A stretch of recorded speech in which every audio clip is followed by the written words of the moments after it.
Hello and welcome to A Celtic World, the YouTube channel and podcast that celebrates the fact that there are Celtic fans all over this great big planet. From Easterhoose to Edinburgh, Borheed to Bruges. Wherever you're watching from, you're very much part of A Celtic World. And we are joined by my fellow Malaysia dweller, David in KL. What up, David?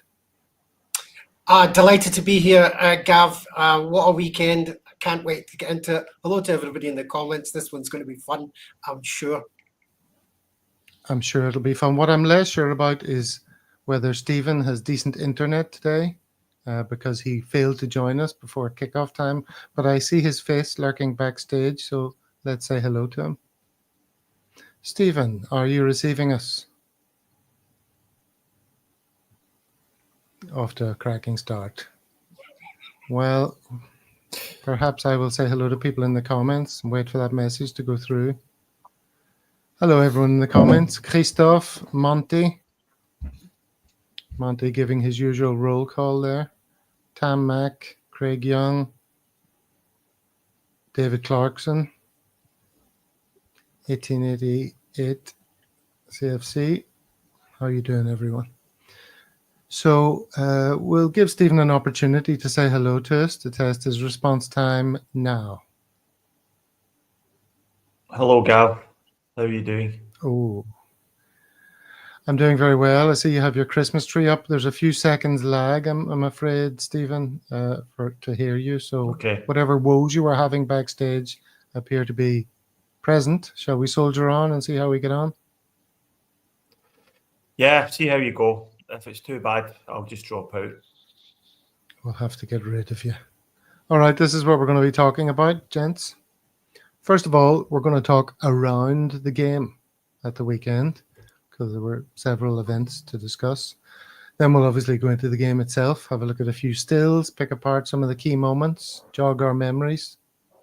Then move on to the Bruges match, or maybe you prefer to say Brugge. I don't know, but whichever it is, our next Champions League game, it's coming soon. And then Celtic socials to round it off.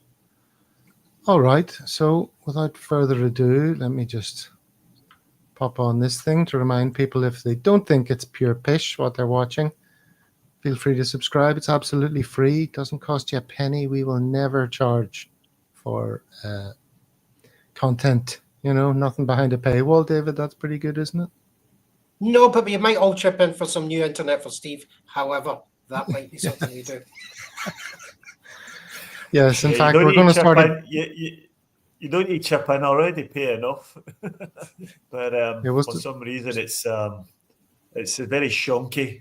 I've been talking to the ISP about it, and they just keep doing speed tests and saying everything's okay.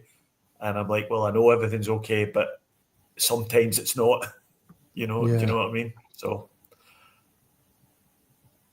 bloody internet. Okay. Well, let's get started then with a few of the issues around the game. Let's talk about empty seats first of all. Empty seats. Let me take this off, actually. That's a bit annoying. Here's I think a Blue Sky post from Lanky67. Tynecastle is empty. Our fans could fill at least 2 stands, but they give us this allocation. Absolutely shocking. Raised on Celtic on Twitter. Tynecastle used to be the best away ground in Scotland. Atmosphere, passion and hostility. It's now a pathetic shadow of itself. The banners take up more seats than away support. Those left in the home end last night were mostly Celtic fans. Hopefully they go down. Offer nothing. See? And let me see, there's one more. Oh yeah, this is a message from the boys. I won't read all of it. It's a bit too long, but you can pause the video and read that if you fancy. Or if you're watching live, it's basically saying that this is just terrible for the product of Scottish football. Surely something can be done. This is not what football's supposed to be like, getting such a tiny allocation. I mean, it's not a new topic for us, David, but it was pretty much in evidence last night, or whenever the game was played at the weekend, wasn't it? So this is a saga that's been going on since we scored against them.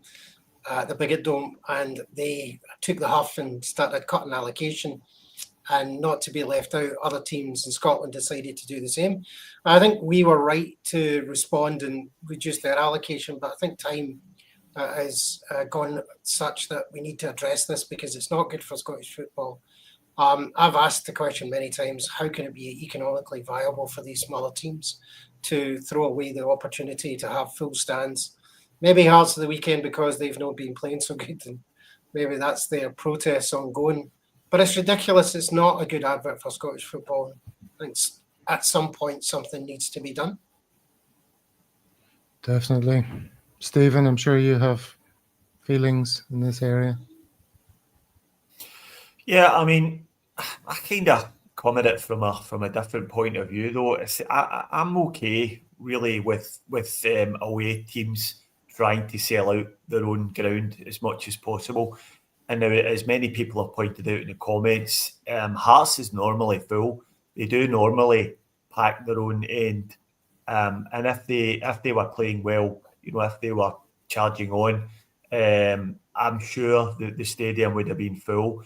And maybe a counterpoint to what's been said is that I don't know if anybody saw the Rangers game on the weekend, but Ibrox was half empty as well. So it's basically every team in the country except us, who are potentially Aberdeen as well, who are not able to fill their ground. So I think if teams, we're always saying that we want to see the product improving on the park.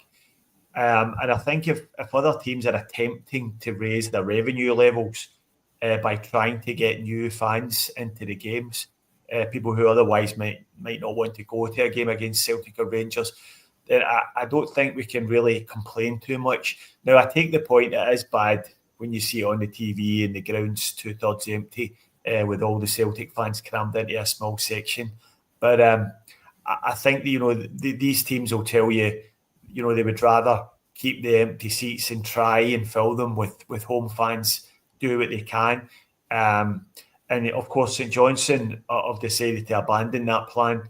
And I think from the next away game, we're going to be back to three sides of the stadium full of Celtic fans. So, it's a difficult one for us. Many years ago, when I was going to away games, I was involved in the scramble for away tickets, and I know how frustrating it is when you've got a supporters bus full of people who want to go to a game and there's maybe 2 tickets available. So I get that, but I can also see where the other teams are coming from. Yeah, I mean, it's from our point of view, we're a million miles away. The thought of getting a ticket to go to a game when you're going to be back, I'm sort of half planning a trip back, and I'm thinking, oh, geez, I've got to get to go see a game or two, and is that going to be possible? It's just heartbreaking, I think, to see seats empty, for the biggest team in the country coming to visit. Shouldn't be the case. All right, well, that's one thing, is the seats sitting empty. Second thing I wanted to talk about is, this Adamita getting things thrown at him. This is Griff on Twitter. The absolute scummy hearts huns throwing things at Adamita. Well, or rat bastards. I probably should have proofread this, but anyway, you can see what he's saying there. He's not happy that things were chucked at Adamita. Did you see that? Did you pick that up on the video, David? All the projectiles landing all around him. So I caught a little bit of it. I'm not sure how bad it was, but it doesn't matter. I mean, it's just any projectiles being thrown at professional football going about there. He wasn't being particularly antagonistic. He was just, doing what's done to get excitement into the game, etc. And there's plenty of examples of it happening to our supporters, and everybody manages to just call them names and get on with it. It's that ground, Neil Lennon will tell you, it's a dangerous place to go, and they don't have control over the fan. I think they're kind of, frankly, a nasty bunch and just a sort of worse, weird version of the team across the city. Always spewing hate and stuff, but something has to be done if things are being thrown. That's just not acceptable. And our team, our staff have been recipients of this probably more than anybody else. Maybe that's just because we are the champions and most successful, and that's the only way they can project hatred of that. But it's ridiculous, and I think it has to stop. It's unacceptable. Well, things getting thrown and songs being sung are one thing, but I think the real shame of this event was what was shown on the screen in the ground. And I see people talking about this already in the chat. I mean, I don't need to tell you who this is, but, well, it's a picture of Michael Stone, obviously, who's, well, it says here, Hearts have issued an apology after a picture of a notorious loyalist killer was displayed on their stadium's big screen.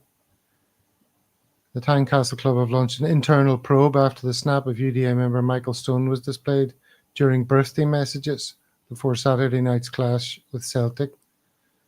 So at first I saw this and I saw other people saying, it's Photoshop, it didn't really happen. But if there's multiple camera angles of it and an apology, then we can be in no doubt that this happened. And this was a club employee's actions, not some fan that can't be controlled. Stephen, what's your reaction to this? Well, I mean, obviously that's absolutely reprehensible.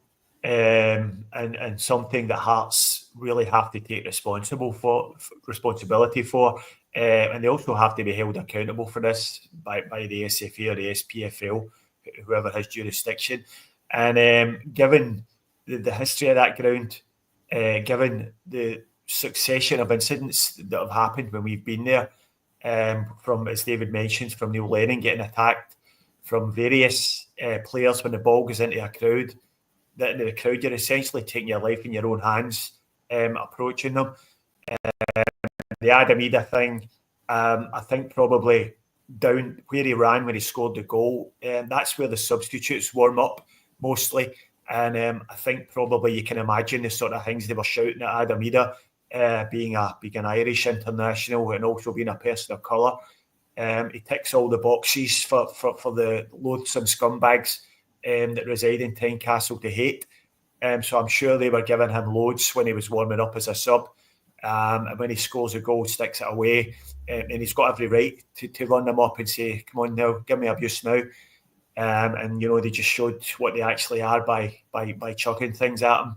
But I think, it's high time action was taken about Tynecastle, because that's just far too many incidents. And if I was Celtic security team, I would have serious questions about whether they can guarantee the safety of Celtic's players and fans going to that ground. And the fact we've only got 500 fans there as well now means it's absolute. You're taking your life in your own hands, walking from Haymarket Station up to the ground before it. So, I searched today and I can't see any mention of the Michael Stone display anywhere in the mainstream media in Scotland. So it looks as if they're going to attempt to brush that under the carpet. But clearly, as you say, Gav, someone within Hearts knew what that was and the implications. And there really has to be action taken, because somebody's going to get hurt at the end of the day. And, let's hope some of the action's taken before that actually happens. Well, what about all this new law about hate speech and everything within football grounds? I mean, is no one mentioning that all of a sudden? And, well, let's continue on this for a moment, because JJ McGarvey there says it was a shocker, but the person uploading probably didn't have a clue who it was, to be fair. I mean, we don't know whether the person knew or not, but this is a club representative putting that up. And as somebody said earlier, imagine the shoe was on the other foot. Imagine a similar thing was done by a Celtic employee on the big screen at Celtic Park. That would be international news. It would be UK-wide for sure. It would probably stretch way beyond. And, there'd be absolute uproar. But this can happen without any sort of response in the media, David? Well, there's certainly statistical evidence of hate crimes against Catholics and those of Irish origin in Scotland, which absolutely shows that there are clear biases in society and that we've suffered those types of abuse for many years. It's not that it's not known. there's still institutionalized bias against us. And certainly whenever Celtic fans say, for example, take up a cause of Palestine, which is purely humanitarian and is not about picking on any other religion or race of people, rather than it is to defend people who are in terrible circumstance, that is made a huge deal about. Whether or not people agree with, singing during the Queen's death or something. I mean, I could have said, well, leave it alone for that one, but it certainly was made a huge deal about, and then the minute silence, etc. So we know that if we do anything whatsoever publicly, it's jumped on by the club, and that causes tension between the club and the fans for sure.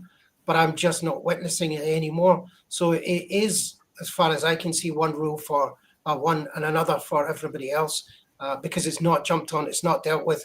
And even though there's video evidence, people can assault managers of teams and still not have any criminal conviction for it. So it's horrendous. So giving us a crap allocation of seats, throwing stuff at our players, overt hate speech, both audible and visible. Have you any message for Hearts fans out there, Stephen, after that game? Nothing broadcastable. No, to be honest with you, I'm a little bit conflicted because I think there's quite a lot to like about Hearts as a club. If you take the loathsome supporters out of the equation, they have got a decent ownership model where fans have got a say in the club. They did step up to save their club when they went into administration, put their hands in their pockets, organised properly, and did something about it. So for that sort of thing, and they are a big club who should be more successful than what they are, but you just can't ignore this sort of thing. They're getting they seem to be disappearing further and further into this far right wormhole, and this sectarian wormhole. They seem to be getting worse. I mean, I know that it's always been there in and around Hearts, but it just seems to be getting worse and worse as the years go on. So, the only thing we can do at the moment is just keep pumping them on the park, and we've gave them we've took 4 goals off them in their own midden. And sent them all up the road with 10 minutes to go in the game. The place was 3/4 empty. So that's all we can do. Just keep beating them, keep putting them in their place, and just keep going the way we're going. Yeah, well, as the thumbnail of tonight's show refers to our 3 goal scorers and how they kept their cool on a very cold night. Our very own Stone Cold Killers. So let's move on to the game then and talk about the events, shall we? Starting 11. Is that our strongest team, David? I thought it was pretty near our strongest team going out there. So I thought you might have protected others more with the game coming up this week. I was hoping actually what I wanted to see was an Ida start, but nonetheless the guy did well coming on. So that's pretty near our strongest team, I reckon. Okay, and then let's move into the game. On the 2nd minute, Stephen, this is Spittle's mouth-watering chance. Talk to us about this. Great stuff, Gav. Yeah, we didn't start the game well. If I'm being brutally honest, I slept in and missed the first half an hour. I tried to watch the game from the start. It was a 6:45 a.m. kickoff on a Sunday morning here, so I missed the first half an hour. I tried to watch the game from the start, but beIN Sports, it's an absolute lottery.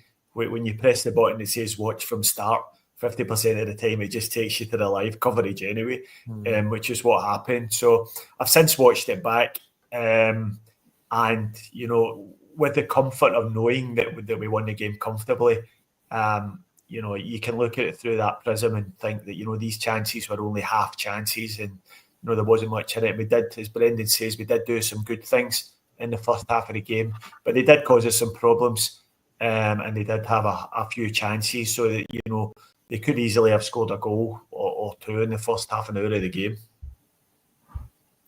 Yeah, that was one of those chances. Here's another one on 3 minutes, both in the first couple of minutes. This was a hard shot after a poor Taylor pass. Remember, Taylor overcooked a pass to McGregor, I think, and then it ran onto the player, and he had another shot. Anyway, we can just keep firing through some of these. First half, Dyson made a header. A lot of people want to sort of skip over the first half. I've seen some of the reviews, and people are like, "I will not talk about the first half because nothing happened." But a fair few things could have happened, and that was one of them. Made his header, and I remember hearing the commentator saying he could have knocked it back for Kyogo, who was following in. Could have been a decent chance, but he went for the header. Let's see what I can ask David about here. Penrice cutting the ball back for Shankland, who characteristically made a balls of it, characteristically for this season. Hey, David. Yeah, so I think Shankland was only sort of incident of note was maybe clobbering CCV a bit, but I think he got away with it. I don't think it was that difficult, but I think their lack of sort of skill and finishing probably got us out of it a couple in the first half. But like you, Gav, I actually thought we made our passing wasn't fantastic. We were kind of holding on to balls a lot longer than we should have. We were misplacing passes a bit more, but we certainly pressured them by having a number of corners. Engels was looked great in terms of him crossing the ball in, and I thought we were one or two chances away from actually scoring in the first half. But I didn't feel that they particularly threatened us. I think the only thing that they did was dampen our play by kind of pressing us whenever we got the ball. And I think we had a little bit of a hangover from the international break. And that was evident in the first half, but not so much. I don't think we were startlingly brilliant in the second either, but we took more advantage of our chances. Yeah, I didn't watch this game live because, I like sleeping. But I woke up. I was out actually with a couple of mates, and they were on the whiskies. And they dragged me in against my wishes. And then I woke up really early with a splitting headache that just meant I couldn't go back to sleep. So I just got up and watched the game. But because I had time and it was early on Sunday morning, I watched all the build-up stuff that I normally don't. And Rodgers' pre-match interview, he was saying, "Look, I don't expect this to be perfect today because of all the international travel. It's not going to be perfect, but I think we've got what it takes to get through it." And I already knew the result. The first thing I did was check my phone when I woke up. And so it proved, really, I think it's fair to say, this was a good moment here, Stephen. Outside of the foot pass by Kuhn in the first half, which just bounced in such a way that Kyogo couldn't quite take it. Do you remember this? Yeah, it was an excellent pass from Kuhn, and it just didn't quite come off. And this was at a point in the game where we were starting to gain a foothold. If you listen to Brendan's post-match interview, he talked about the first half and about Hearts pressed in a shape that they weren't expecting. They had set up to expecting them to press in a slightly different shape. When he got that all sorted at half time, then we were able to play through them in the second half, which is exactly what happened. So, I think you've got to give credit to Hearts for that. They've set up well. They've pressed us and caused us problems. And if you add that into the mix that, the majority of our team had been flying all around the world, particularly the three Japanese boys who had almost circumnavigated the globe in the space of a week. To see all of them in the starting lineup and all of them playing almost a full game was really a testament to their fitness. And I was quite surprised to see that starting lineup. I was quite surprised that we didn't see Bernardo in the starting lineup. I was quite surprised we didn't see Alex Valle in there, and I was surprised that the likes of Hatate started the game. And although he had a poor first half, Hatate was excellent second half. So I think all in all, it was a combination of the players being tired after the international break. No, I'm not a Jambo, mate. Moving on swiftly. And the fact that Hearts just got it right in their shape in the first half, which we Brendan, being the tactical genius he is, just made the adjustments at half time, and it was a stroll in the second half. Well, let's get to the second half then. Let's get through these other first half moments. 20 minutes, Shanklin header. He had to generate all the power in it and didn't. 31 minutes, CCV interception. Shanklin was about to get a point-blank shot away, but CCV did really well to get in there. Well, I think that must be the end of the first half action. So we were all feeling reasonably confident at halftime. Well, David said he wasn't uncomfortable. Were you uncomfortable anyway, Stephen? Did you ever doubt the points were going to be ours? Look, I think there's always a doubt in your mind while it's nothing each or even just 1-0.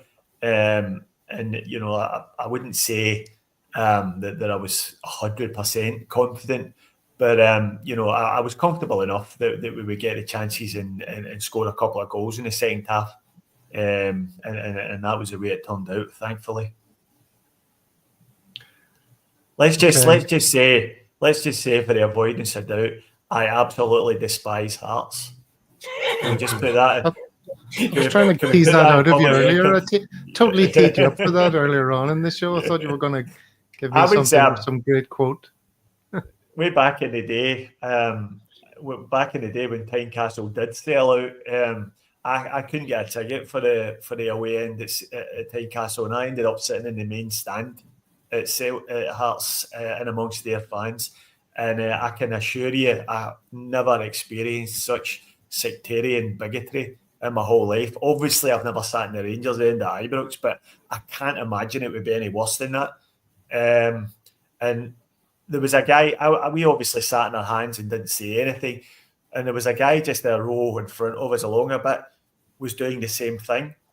And it turned out he was a Celtic fan as well. It was back in the 1990s, so we lost the game. And with 5 minutes to go, this guy just stood up and smacked one of the Hearts fans right in the cooting, knocked him out. And then you joined in. And then walked straight out the ground. Brilliant stuff. Wow. It was great. So, yeah, I hate Hearts. Okay. Stephen hates Hearts. It's official. 49 minutes, Kyogo effort saved. Look at that there. That still makes you think that how come that wasn't a goal? He made quite a lot of good saves, though, Craig Gordon. He's still got plenty of talent. Callum McGregor blocking a clearance. Why am I showing this 55 minutes, David? Because I think, is this the one that somehow finds its way? Because Maida there plays Kyogo onside because he's running backwards. It finds its way over to Kyogo, and Kyogo scores after a second attempt. Is that right? Is the right answer. There we go. There's Kyogo. And the interesting thing about this is you kind of expect Kyogo to go for the post nearest him, that part of the goal, but he gets his foot right round it and sends it back the way it came because he knows the defender is going to be sliding across. So very well done. Very clever goal, that, for Kyogo. See, just speaking about Craig Gordon there, and he is, you know, he did make a right good few saves, and he is over 40, so fair play to him. Mm-hmm. But what an absolute prick of a guy he is. You know, one of these guys who you would like to erase him from the history books that he ever played for Celtic, to be honest with you. Did you see him standing over Forrest? We might talk about this later, obviously, at the penalty incident. And he's given it to James Forrest. I mean, it was 1,000,000% a penalty, and he was giving it to James Forrest. I just thought, what an absolute dick! And that was him. That was him after he threw the ball at Odsonne Edouard, after he Panenka-ed him, and when he took a penalty against him. I think that was in the COVID Cup final at an empty Hampden. So just an absolute dickhead of a guy. I think he's never forgiven Jamesy for trying to get his missus to go down to Nando's with him. Do you remember? She wasn't his missus at the time. She was still single. And he was like, going down to Nando's with a few of the lads. Do you fancy it? He said in an interview. And she politely declined. And then she went on to marry Craig Gordon. There you go. So there's history. All right, 59-minute break. This was exciting, wasn't it? Look at the sort of body positions there. Look at Maeda's, the angle of Maeda's body compared to everybody else's. He is ready to motor, David, isn't he? It was tremendously fast on the break, and the interchange between the two of them leading up to that, when I think Craig Gordon actually didn't know where the ball was going to be passed or taking a shot. So certainly he couldn't done him proper there for you, Steve. So he knew you wouldn't be happy with that guy and made him look ridiculous. But it was a sublime shot. But the interplay between those two, is the sort of reading of each other, getting up at speed to that point, was just fantastic to watch. So exciting. And I wonder what you think about this, Stephen. Here's some tactical genius on Blue Sky, certain Paul Massey, saying, great counter-attacking goal to take the game away from Hearts. Brilliant strike by the man on fire, Kuhn. Ironically, the heavy pass from Maeda forces an early shot, which Gordon isn't set for or expecting. Yeah, I 100% agree with that from Paul. I think the pass back to Kuhn was slightly overhit, and it took him just a fraction away from goal. If the pass had been, correctly hit, he would have been right through the keeper. But it did take him a little bit wide. But I have to say, I wasn't expecting him to shoot. I was expecting him maybe to try and get the ball back into the middle again, which would have been the easy option. But he's a man just in absolute top form, confidence sky high, and to find the top corner like that was an absolutely phenomenal shot, and just symptomatic of what Kuhn's bringing us these days. And it was very fitting that it was the goal that more or less took the game away from Hearts, as Paul said. And it came to us from the man who's banging form. Just as an aside, I see the conversation in the chat there, touching on drink-alongs. Some of these kickoffs are an absolute nightmare for us based out in the east here. So there's just no way we can be doing a drink-along at like 4 or 5 a.m. or anything ridiculous. So the mighty Dano couldn't make the drink along this time, but Kaiser did one on his own channel, just him, and it seems to have gone down a treat. So a little bit of moonlighting there from Kaiser, keeping the flags burning. So I'm glad that went well. We'll try and do as many official Celtic World ones as we can, but if we don't, we've always got Kaiser to provide the entertainment. Speaking of entertainment, when the goal went in, the second goal, there's a hardy band of Celtic fans. I don't know if you saw this, but there was quite a lot of V's being flicked in the direction of the Hearts fans after that goal, which was enjoyable. 71 minutes, near own goal by Ralston. Slight heart and mouth moment here, Stephen. Yeah, it was a miscalculation from Ralston. He miscalculated his own football ability and got himself in a bit of a mess, and ended up, almost putting in his own goal. I was listening. I listened to the show from Thursday, and I heard that you were talking about Ralston. And what he brings to the team, and it seemed to be in agreement that he did a good job, but I disagree. I think we could and should have somebody better than Ralston in there, and not as a backup right back. You should have a right back in here who's capable of challenging the incumbent right back, and we just don't. And I think all you need to know is how comfortable would you be if Alistair Johnson was out for 4 or 5 weeks with an injury, and I think we would collectively shit the bed, because that would be a disaster. And I think this is where we are as a squad right now. I think we should be looking at what positions would be an absolute disaster if we lost a player to injury, and for me, right back is one of them, and that's where we should be upgraded. Nothing against Anthony Ralston; it's been a great story. He's had multiple caps for Scotland. multiple championship medals with Celtic, and he'll go away with a stack full of honours from the game.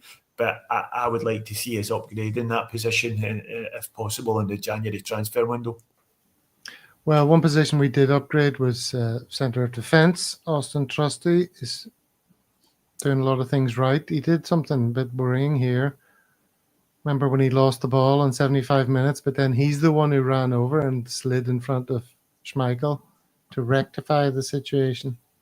Trusty rectifies, I've named this picture. And then the Adamita goal, nice work from Bernardo to keep moving, and then feeds it to Ida, who scores very nicely. David, you're pleased about that. Speaking of previous shows, on the last show we asked the question, will Adamita cut the mustard? And we highlighted this series of games and said, look, he needs to start getting some goals in this series of games. We all want to see that. And so, lo, it came to pass. I wanted him to start the game because I think he just needs more and more game time now. It could be that Rodgers has got one eye on Europe at the moment, which he'll have to do because beyond Christmas needs Kyogo fresh and sharp, and that's why Ida's struggling to get in front of him. But I think he's a threat. I don't think he did much wrong at all in this game. Obviously, with scoring 2, you could say that maybe the penalty was given to him, but 2 goals. When people were knocking him recently, I think, come on, give the guy a better chance than we've been giving him so far. He'll put away plenty more goals this season for sure. Yeah, well, let's get through to the penalty. But before we do, on 90 minutes, Yang had a great chance here.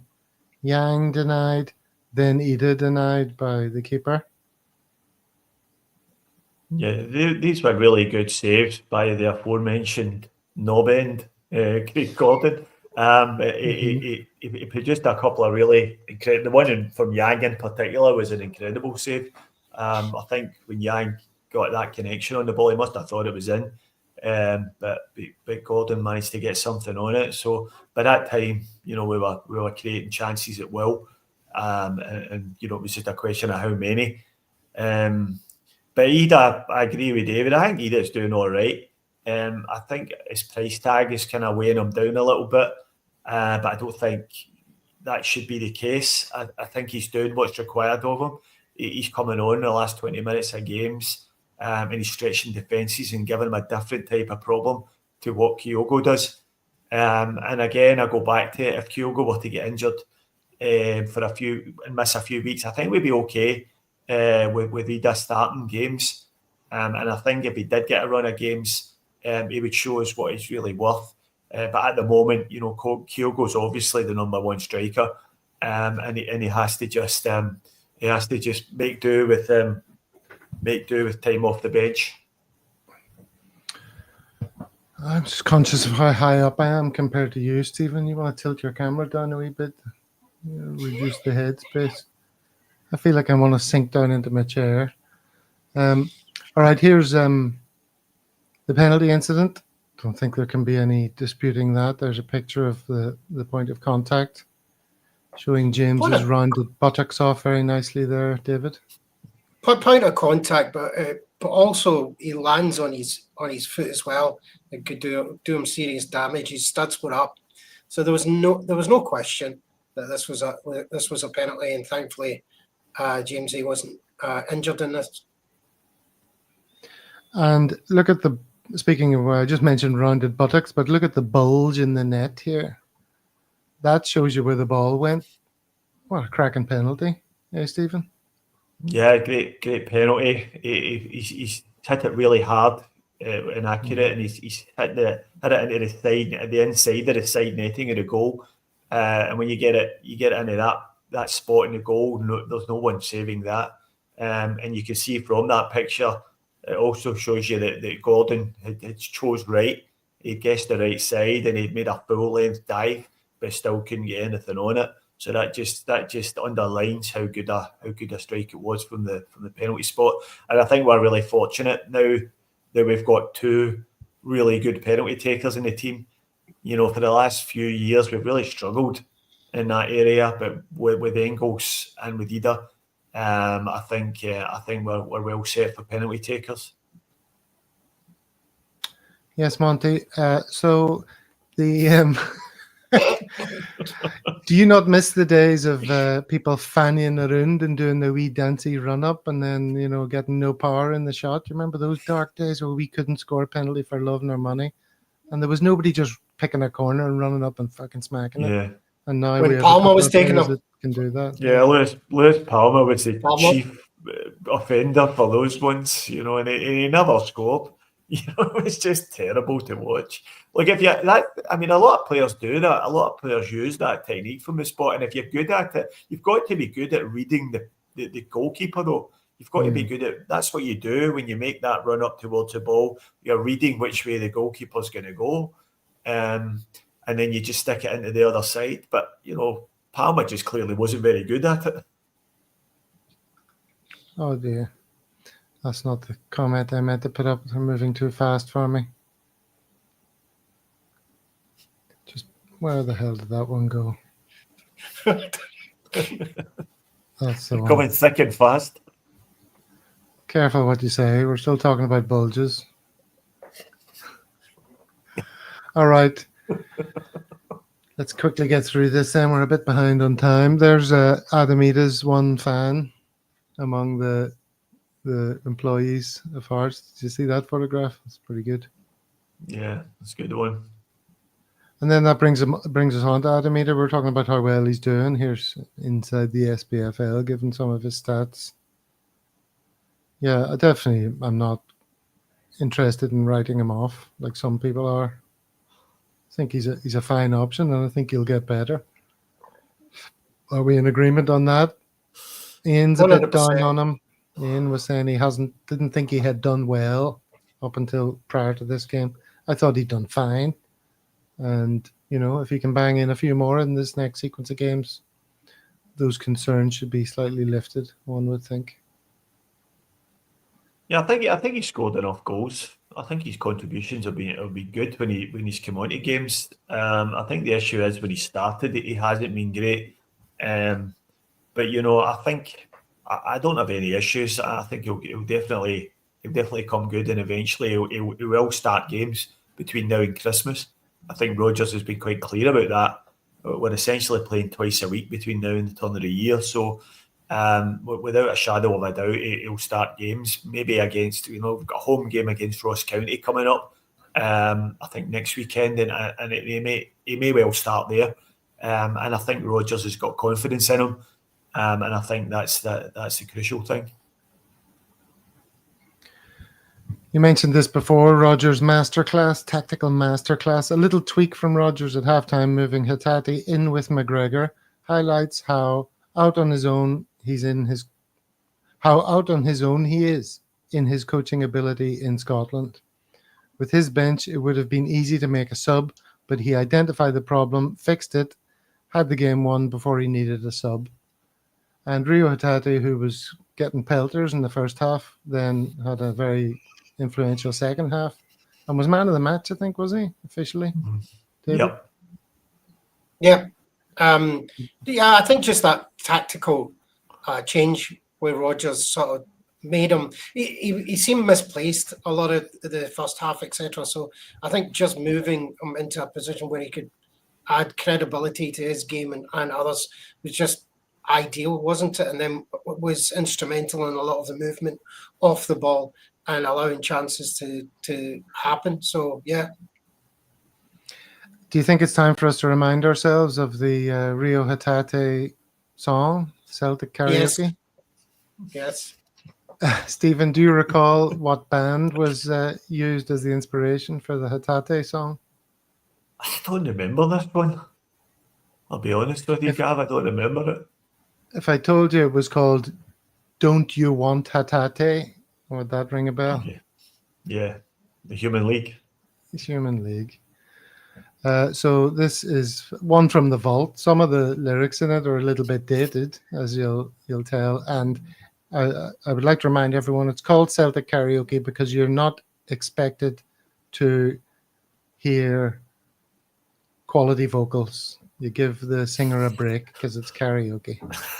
All right. So with Right that then. very important caveat, here's Don't You Want Tatate?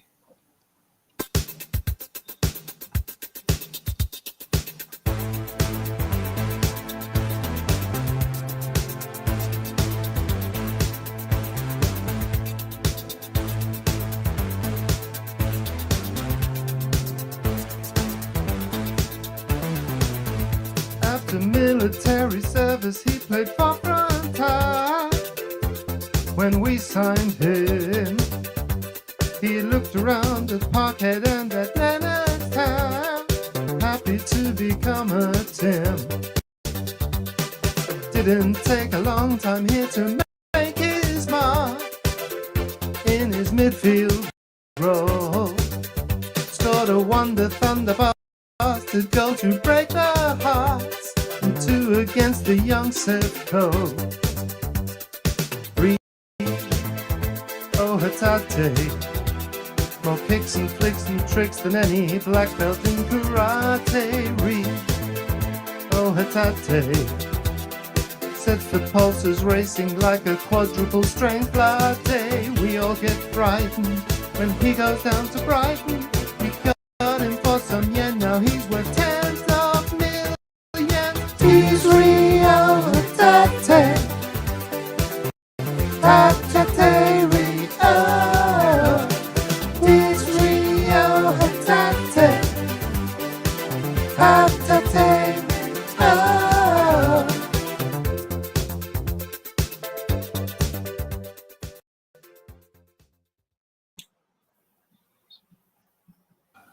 Dear, oh dear. That's an impressive little harmony section at the end there. Aye. I mean, I'm glad you're I thought you were doing it live.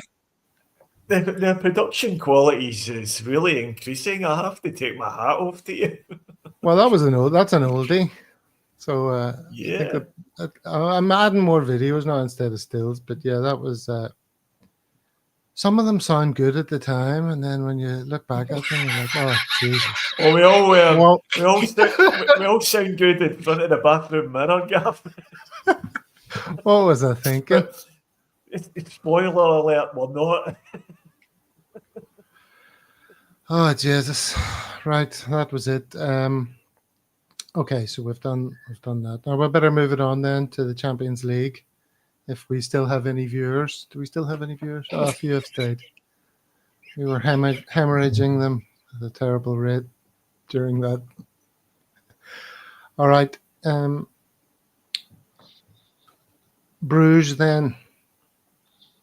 Where do we begin with this? Well, I'm going to shamelessly plagiarize the notes of a certain Willie, Stephen, our mutual friend Willie, who we used to share a screen with.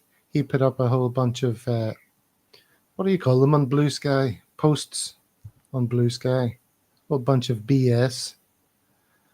Not bullshit, but Blue Sky. Anyway, we'll talk about those and help those to guide our conversation about the big Champions League game that's coming up this week. It's very exciting, isn't it? Very, very exciting. All right, well, let's start with this. Where are Bruges in the Belgian league, David? Can you see? So they're second there. Look at their run of form in the last 5. And I don't know if you've got the stats, but didn't they win their last game 7-0? They did. I think. Yeah. And this is their Champions League form, Stephen. 4 matches played, 2 won, 2 lost. So what have they done? They lost at home 3-0 to Dortmund. They won away 1-0 against Sturm Graz. They lost away to Milan 3-1. And then they beat Villa at home 1-0, which was, of course, the game that featured that freak moment of Tyrone Mings picking up the ball. Do you mind that, Stephen? Oh, yeah, that was the most bizarre goal I've ever seen scored in European competition. It was just mental. And I think, it's hard to know where they really are at the moment. Bruges, their form's really been up and down in the Champions League. I watched a lot of the game in Milan, and they were quite unlucky. and it wasn't. I think till they went down to 10 men that AC Milan took control of the game and ran away with it in the end. But they beat Sturm Graz, who are a team, that would probably give us a decent game. So I think they're to be we need to be wary of them. They're obviously a decent team. They've got more Champions League experience than we do. I think, it'll be a really, really tough match. We need to be at the top of our game. We need Brendanrodgers to be at the top of his game tactically. And we need the players to be firing on all cylinders. But being at home, we really should be looking to win the game. We really should be confident of beating any team at Celtic Park just now after we beat Leipzig. And as a game, we should definitely be looking to win. And the prize is, for winning this game, is more or less guaranteeing yourselves qualification for at least the playoff round of the Champions League, because 10 points will pretty much do that. So I think they're a good team and they'll give us problems, but it really should be a game we're looking to win. Okay, now I don't know how much you know, David, about the opposition. I didn't know very much before. I looked into Willie's messages here, but not messages, shouldn't say that in a Scottish context. He wasn't out doing the shopping. Willie's posts. Here is the manager of Club Brugge, Nicky Hayen. Starts off with a little typo. Hayen's side play with a typical 4-2-3-1 formation domestically, but in Europe they play away. They play 4-1-4-1. They did against AC and Sturm Graz. So that's what he's expecting to see.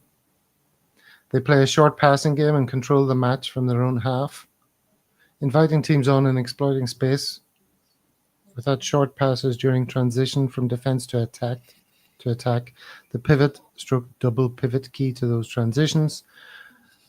So they quickly move the ball forward, getting Solis and Skov Olsen to provide width and deliver crosses into the box to forwards like Ferran Jutgla and Gustav Nielsen. Who are these people, I hear you say? Well, there's the manager again. Here are the two wide men, Christian Solis and Skov Olsen, firing the ball into Ferran Jutgla and Gustav Nielsen. Now, I don't know about you guys, but maybe it's just because of the Champions League, but they all look like players to me. David? Yeah, they look fit and athletic young men, don't they? And something that was said in there is a concern in terms of they're exploiting teams that are prepared to sort of go try and attack, which is us. However, given that in our last game we were able to show pragmatism, then you're hoping that we have a little bit of that in reserve.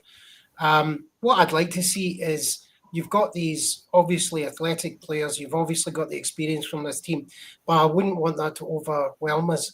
I think there's an opportunity here to do all of the things we know we're capable of and we've shown now. And with Brendan and a little bit of fire, I hope we've got the confidence levels at the right level to go in and take these points. And I think we can.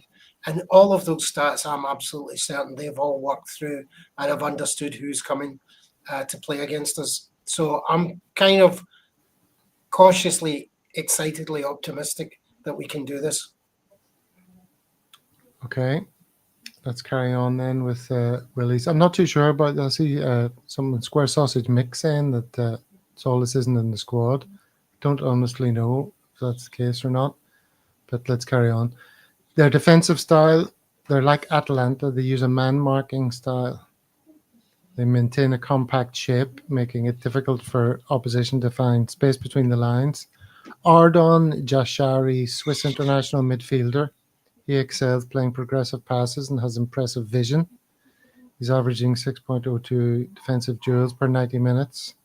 His movement off the ball creates opportunities for himself and his teammates. Craig Young says there's an undertone of homoeroticism on here today, and he likes it. Well, on that point, I do have an Ardon picture here I would like to share with you. As in life, Stephen, Ardon will require our undivided attention. Will we be able to neutralise him with a firm press, or at least restrict him to shooting from outside the box? I think he's been a bit. I think he's been a bit flat. He's been a bit flaccid in his past few games. But he might provide some stiff opposition. Has to be said. Focus on this. That's what Kaiser's getting in on the act there. All right, yeah, so that's Ardon. He's quite young looking, that fella. Weakness, reliance on width and sacrificing players in central areas to press possession turnovers. Fullbacks will press higher with central players moving to the half space, which means there could be joy for Kuhn. Oh, I'm not showing you that, sorry. Which means there could be joy for Kuhn and Maeda to get in behind a high line. Verdict from Willie is I expect to see Celtic have a bigger share of the possession. Getting the front three to press higher up the pitch will allow the midfield player to attack the half spaces and get beyond their back line, keeping in mind their threat on the counter is also pivotal. Yeah, this is the guy who makes them tick. Like I say, he doesn't look like an old experienced hand, does he? He's youthful. So we've got to watch out for him, all joking aside. We don't want him to hurt us, and that's not another double entendre. Look, I think the coaching staff and Brendan will have done their homework. I think they'll be well set up. The team will be set up correctly with the correct instructions, with a full house of Celtic fans creating a magnificent atmosphere.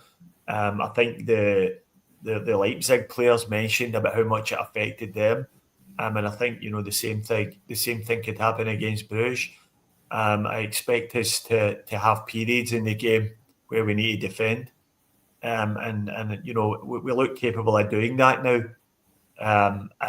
But we will have probably the lion's share of possession, and again it will come down to small moments in the game, like whether we can convert the chances we create, and if we do, I expect us to win the game. David, are you concentrating on anything other than the comments in the chat? My stepmother-in-law's birthday, that I have to go down and sing happy birthday to. Out of the frying pan. That'll do it. That'll keep you grounded. Oh dear. That's funny. All right. Well, very good. So I think we're probably all thinking the same thing. Like, this is the Champions League. This is a tough opposition. They might hurt us. They've certainly got it in them to hurt us and come away with a good result. But we're at home. We're riding on high confidence, And, I mean, what do you think in terms of probability? I'm sort of thinking 40% chance we win this, 40% chance of a draw, 20% chance that they win it, something like that. Do any of you differ strongly from that kind of ballpark probability? Yeah, I think I would say there's maybe about a 60% chance that we win this game.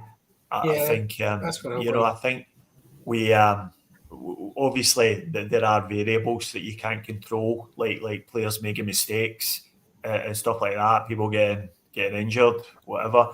But I do think we've got a defence that is playing well. We have a goalkeeper who looks as if he can produce big saves at big moments, which he'll probably have to do at some point.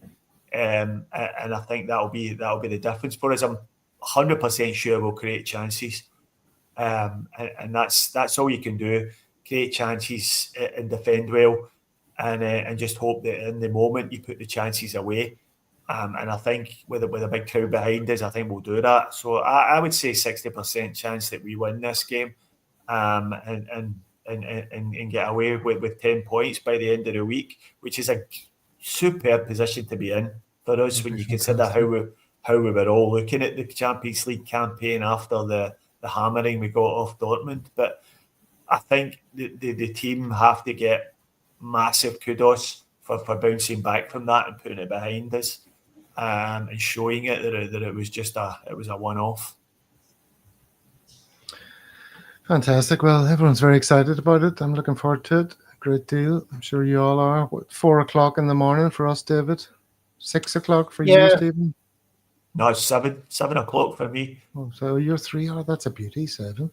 Yeah, it's all right, actually, this one. Yeah, I don't mind. I don't mind the 7 o'clock. It's a bit, you're getting ready for work. You don't know whether to watch it and then go into work or try and get to the pub, because I work in the city, so it's on live in the pub, so I could nip in there and watch it. But yes, it's difficult from that point of view, but it's not as tough as you guys have got it, being right in the middle of the night.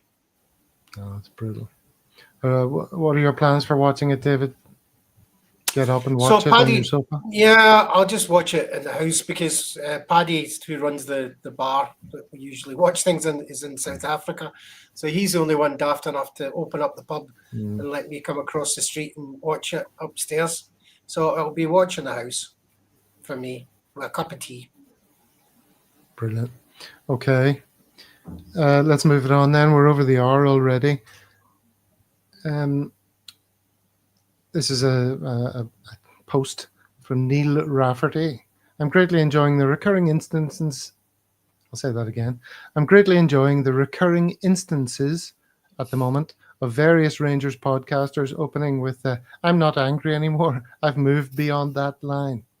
And then very much disproving that, sometimes within the same sentence. What does he mean by that? Well, people saying this, not even angry or upset anymore. I'm numb. I'm used to it. Can't believe I'm saying that. This is hilarious. We talked before about this in a different sort of context. Stephen, do you remember I was talking about in the English Premier League, some Italian or Portuguese manager in a post-match interview said, yeah, we are in a good moment.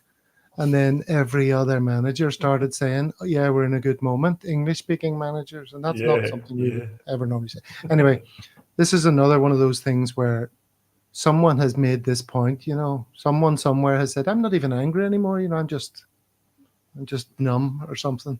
And now every not so angry bear is at it. And we've got a lovely little video to enjoy. I think this will be the highlight of the show. Would you like to see some not so angry bears? Definitely. Yes, please. Yes, please. Here we go. What I expected today, to be honest. I said you come down the road, Carney. I think I've lost my anger now with Rangers because it's what I've come to expect. But this is what I should expect as a Rangers fan, to be honest. Mania is a surprise. You can't get angry now or overly shocked or say, I can't believe. No, we can.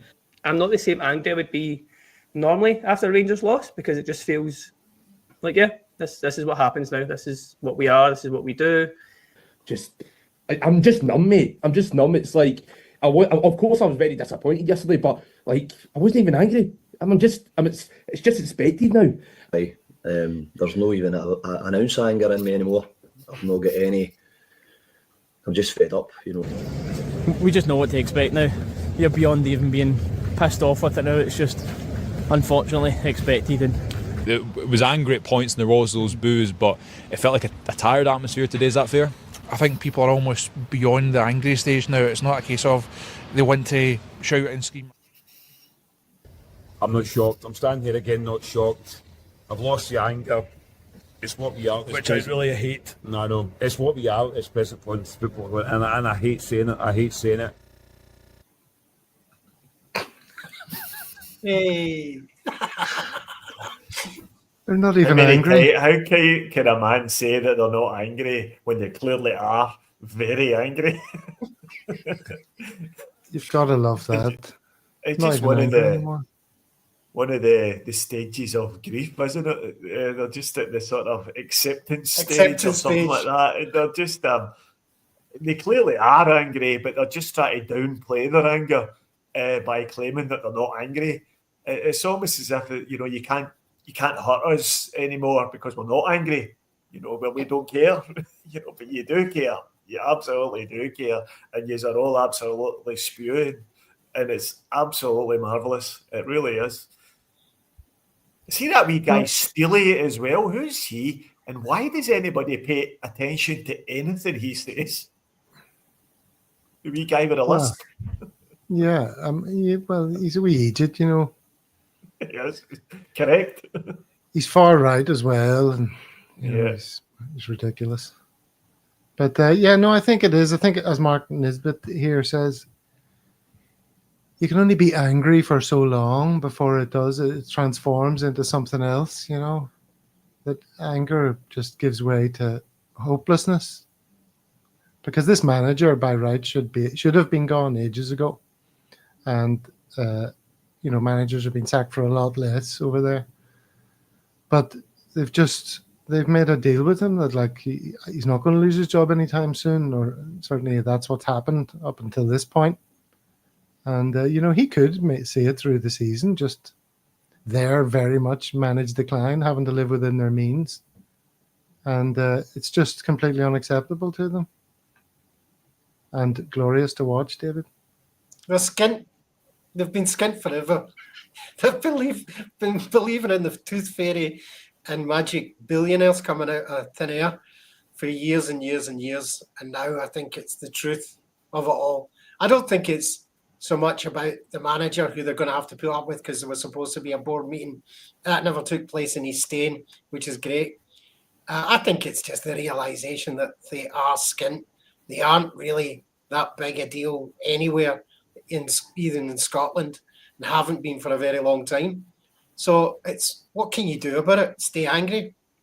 Or just say, I can't be hurt by this anymore, which is where they're at. You can't hurt me. I mean, the sobering thing for Rangers fans is, bad as it is at the moment, it's only going to get worse because they currently have, you know, I don't know if they still have, but they certainly up to quite recently, they had the highest wage bill in the country, you know, higher than Celtic. And that's something that has to change. That's unsustainable for them at their current levels of turnover. So they're going to have to downsize even more from where they are now. And they're in a bad state just now, but they've still got guys there pulling 40 grand a week out the club.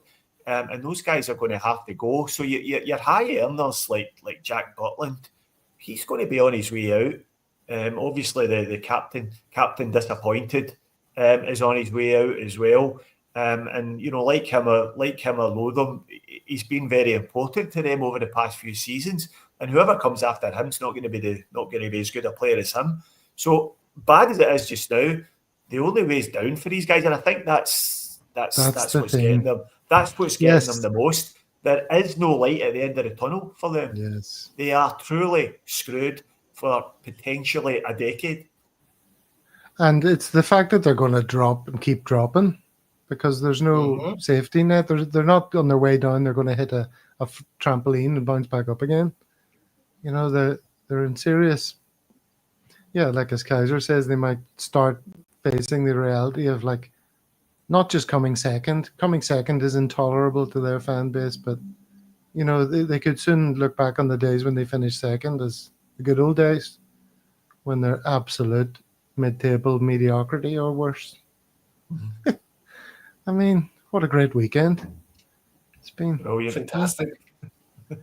Well, let's look forward to our Champions League game in a few days, lads, to contrast the fortunes of the respective outfits. All right, lads, well done. Thank you very much for everything. That was very enjoyable, a very enjoyable way to end the show, actually, talking about that. Thanks for everyone in chat. There's been a lot of fun in there. Lots of double entendres. And lots of joy at all the pain being experienced. Anyway, geez, it's almost 1 minute 10. So 1 hour, 10 minutes. So we better let people get on with their day. All right. Thank you, David in Kuala Lumpur. Thank you, Stephen. Thank you. Thank you, Gav. See Cheers. you on the next one. Cheery, bye, everyone.